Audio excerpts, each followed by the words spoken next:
Hello बच्चों, MP teachers guild में आपका स्वागत है। आज हम नेस और ओलंपियाड में आने वाले मैथ्स के कुछ क्वेश्चन सॉल्व करेंगे। ठीक है, चलिए स्टार्ट करते हैं। पहला प्रश्न, घड़ी को घंटे वाली सुई एक घूर्णन के कितने भिन्न घूम जाती है जब वह 3 से 9 तक पहुंचती है। तो आप लोग सब लोग देखिए, घड़ी बनाइए आपने। यहाँ पर 12 होगा, यहाँ पर 3, यहाँ पर 6 और यहाँ पर 9। ठीक है, ये अगर 3 से कहाँ पर घूम रही है, 9 तक, तो ये कितना कितना भिन्न के रूप में कैसे करेंगे, आधा पार्ट होगा तो आधे को हम क्या कहेंगे, 1/2। ठीक है, चलिए नेक्स्ट क्वेश्चन की ओर।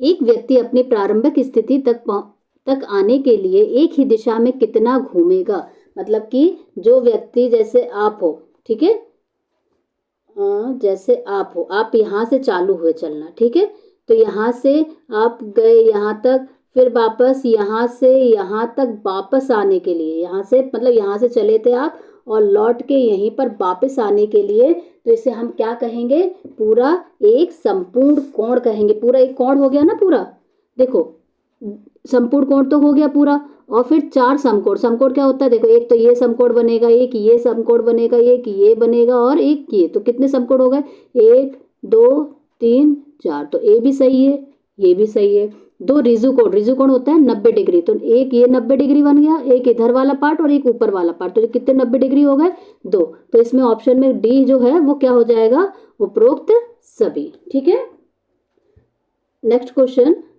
एक घड़ी की सुई कहाँ रुक जाएगी यदि वह 5 से प्रारंभ करे और घड़ी की दिशा में -3/4 घूर्णन करे। अब ध्यान से देखिएगा, ठीक है, ये घड़ी है पूरी हमारी, ठीक है, यहाँ पे 12, 1 2 3 4 और 5 और 6 7 8, ठीक है, 9 10 और 11। ठीक है, अब कहाँ से प्रारंभ कर रही है, 5 से। ये घड़ी का बीच का पॉइंट है, यहाँ से स्टार्ट कर रही है 5 से। और घड़ी की दिशा में, घड़ी की दिशा कैसे चलेगी, आगे ऐसे चलेगी ना पूरी, तो घड़ी की दिशा में माइनस मतलब 3/4 घूर्णन करे।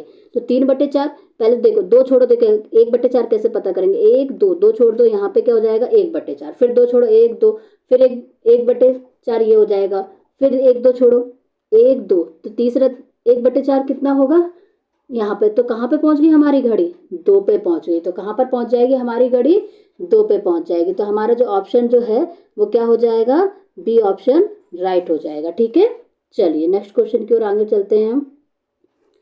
आप किस दिशा में देख रहे होंगे यदि आप प्रारंभ में पूर्व की ओर देख रहे हो तथा घड़ी की दिशा में एक सही 1/2 घूर्णन करें। ठीक है, तो ये देखिए, यदि आप प्रारंभ में देखो, अब ध्यान से, हाँ अब देखो, ये होता है आपका पूरब, ये होता है आपका पश्चिम, ये उत्तर और ये दक्षिण। ठीक है, समझ आया। तो हम कहाँ बोल रहे हैं हमसे, यदि आप पूर्व की ओर यहाँ पर मुख करे खड़े हैं और घड़ी की दिशा में घूमकर उत्तर, घड़ी की दिशा कैसे चलती है, घड़ी ऐसे चलती है ना, आपको कैसे चलती है, ऐसे चलती है ना।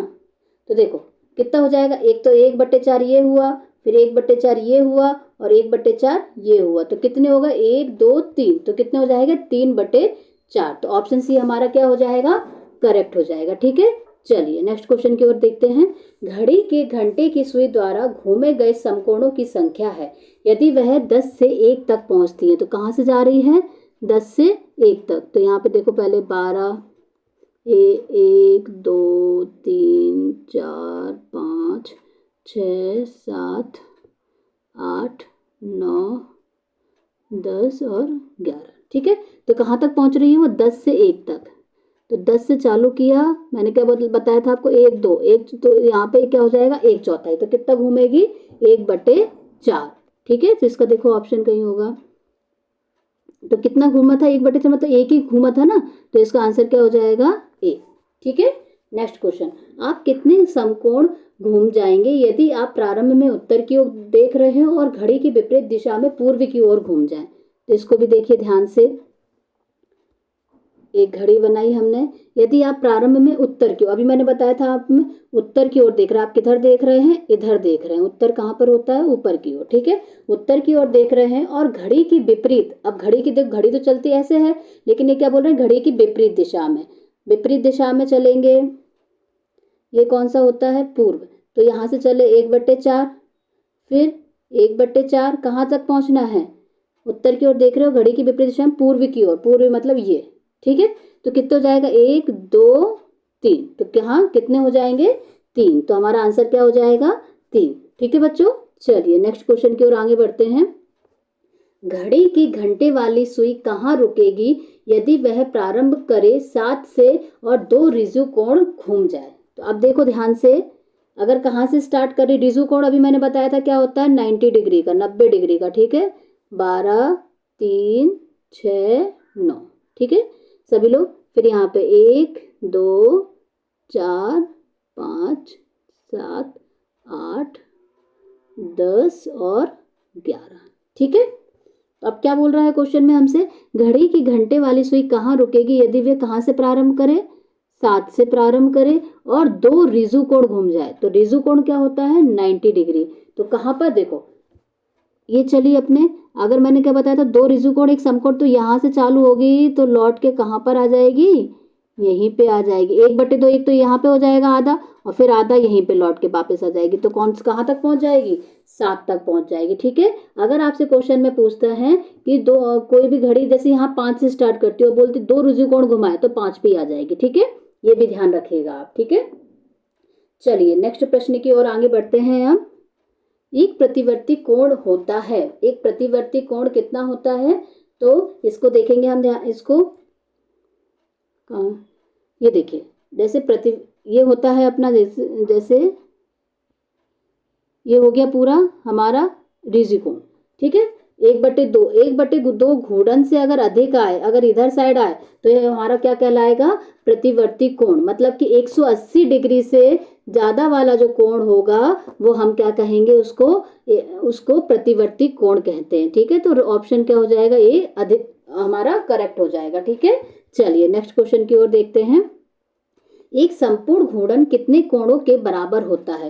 तो अभी मैंने आपको बताया था, एक संपूर्ण घूर्णन जो है वो कितने के बराबर होता है, 360 डिग्री के बराबर होता है। मतलब कि कोई भी चीज यहीं से स्टार्ट हुई और लौट के घूम इधर से स्टार्ट होकर घूम फिर के वहीं पर आ जाए, तो वो क्या होता है, पूरा संपूर्ण कोण होता है, संपूर्ण घूर्णन होता है। और वो कितने डिग्री का होता है, 360 डिग्री का होता है, ठीक है। तो इसके साथ साथ एक चीज और ध्यान रखिएगा, मैं आपको बताती हूँ। जैसे आपका आया एक समकोण होता है, ठीक है, 2-3 चीजें, समकोण, तो समकोण कितने डिग्री का होगा,